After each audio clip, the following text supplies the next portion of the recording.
Okay, so I recently added these 5 proverbs to my key proverbs about love paper.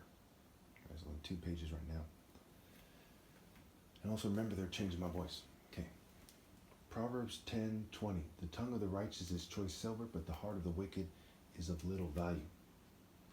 Proverbs 12:28. Deceit is in the heart of those who plot evil, but those who promote peace have joy. So the heart of the wicked obviously plots evil. It's lying. It's lying by their actual actions of not obeying God through me. They're lying about who the top martial artist is and what to do. Okay, and they're going to bring people down. Well, in case you don't believe me, because you'd rather hear it from people in rebellion who wrote the Bible than hear from God's Son, hey, let's see what they have to say about it. Proverbs 13:6. Righteousness guards a person of integrity, but wickedness overthrows the sinner. It automatically happens, right? The way of godliness is righteousness. It is justice, including romantic justice. Okay? Proverbs 13:9, just 3 verses later. The light of the righteous shines brightly, but the lamp of the wicked is snuffed out.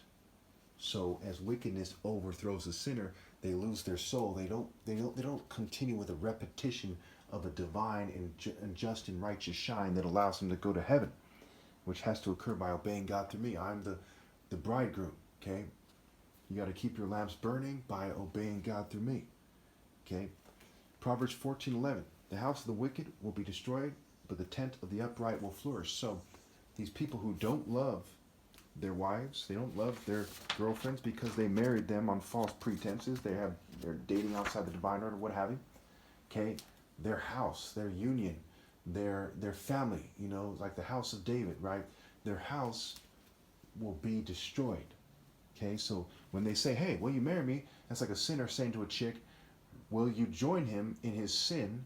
And as wickedness overthrows him, they'll overthrow you as well. Okay, and he's the head of the household, and he's going to lead you to hell. And if you let the female lead, it's unnatural, so on and so forth. You're going to hell one way or another. Okay, and also it says that the house will be destroyed. It says that the wickedness overthrows the sinner, and you yoke yourself to that sinner, it overthrows you too. And the house, it overkills that the marriage, is invalid. It doesn't take a genius to see that. And then in English, the word house is ho-use. And the word home is ho, second word, me. There's no way around it. Okay, and ho, magic E, and so on and so forth. It doesn't take a genius to see that I'm right. So we see Proverbs 17:11. Evildoers foster rebellion against God. The messenger of death will be sent against them. 17:15. Acquitting the guilty and condemning the innocent, the Lord to test them both. 17. The one who has no sense shakes hand in pledge and puts up security for a neighbor. Okay, it's also important to note, when we talk about the house, of the wicked will be destroyed, but the tent of the upright will flourish. So we look at Psalm 27, and he says that God helps him when his enemies face him in combat, in any form of combat, spiritual or otherwise. And he seeks refuge in the Lord, so if they strike down his flesh, they still lose. That's what Psalm 27 is all about. It's the essence of the message there. Now, we see in Psalm 118, that Jesus quotes, right? The stone the builder has rejected has become the chief cornerstone, the true essence of the foundation of righteousness and justice, obeying God through me. The Lord has done this, and it is marvelous in our eyes. He said, all the nations surrounded him, but in the name of the Lord, he cut them down. And then the tent of the righteous, right? The tent of the Lord, okay? Shouts resound in the tents of God, the tent of the righteous.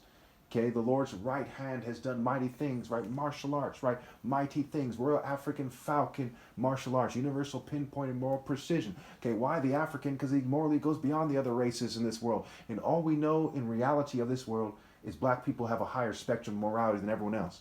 So that's the true chosen people of God, the righteous, okay? Those who come into that righteousness. Not all black people, but the people on the highest spectrum. Me, I'm the last one that there is, okay? And after that, nobody's going to be right with God. Okay.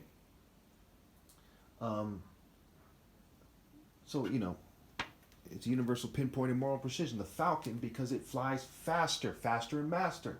Okay, how do you beat someone in martial arts? If you go faster than them and you're smarter and you're surgical and you're agile and you have all these principles intact, the falcon, flying high, close to God, close to the sun, which is the symbol of the bridegroom, Malachi, Psalm 19, Revelation.